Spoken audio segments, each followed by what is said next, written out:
如果能穿越时空，你最想留住什么？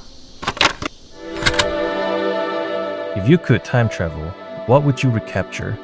This is the question asked by Malaysian indie developer Abi Wolf's debut game. Once Again is an interactive visual novel about a boy who gained the ability to time travel into the past one summer during his birthday. In that timeline, he met a woman and got invested in her life and photography.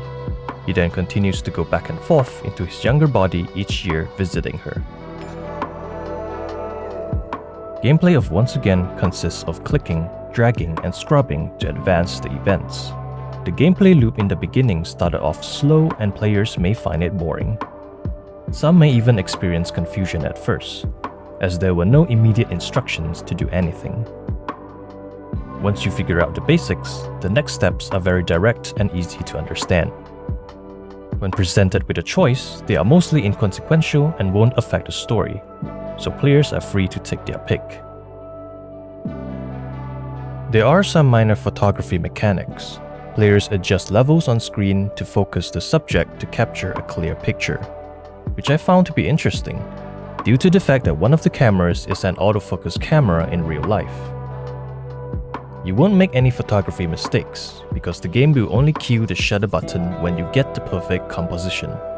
Some extra aesthetic options will open up as players continue deeper into later chapters. One complaint is that there is only one generic camera shutter sound, unrelated to the cameras shown in the visuals. Although the game developer never mentioned they would portray cameras correctly, it's just a minor disappointment in my opinion, as the other sound effects in the visual novel are more or less acceptable if not excellent. Once Again does not feature much depth in the story, with many questions left unanswered. There are no expositions on how the time travel ability works, other than a cake appears on our main character's table each year, and by making a wish with it, he ends up traveling in time.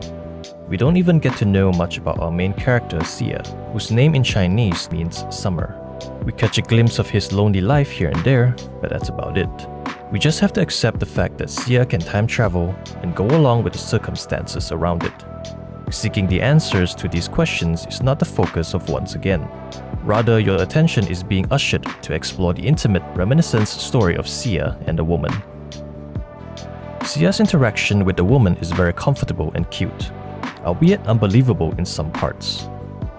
For the woman, not long has passed for each time she last saw Sia. However, for Sia, once returned to his time, he has to wait a whole year for his only means to go back and meet her again as his younger self. As the story progresses, their memories are captured in pictures they took during their journey. The combination of summer heat and fumes of burnt tobacco together are important memories for both characters. Speaking to the developer via email, I was told the script was inspired by real-life events that happened to the creator's relatives. Touched by the fragility of life demonstrated by the pandemic, the writing was conceived. Knowing this and replaying the game again makes the events of the game much more grounded and moving. If you're able to read and understand, try playing the visual novel in Chinese. In its original language, I feel the script is very poetic for Chinese readers. It is not to say that the English version is any lackluster, just that some words are not conveyable via direct translation. For example, the game's title 再见 in Chinese means goodbye, but Once Again feels more expressive in English. I can't comment on other languages, but both have their pros and cons. Music department shines in visual novels like these, as there is almost no voiceover at all. And during the climatic moments of the story, players will find themselves struggling to keep their composure with the accompanying music playing in the background. I do find the repeat usage of a certain track monotonous, but after a specific chapter, it will be switched out completely. This game/visual novel does a lot of things meekly.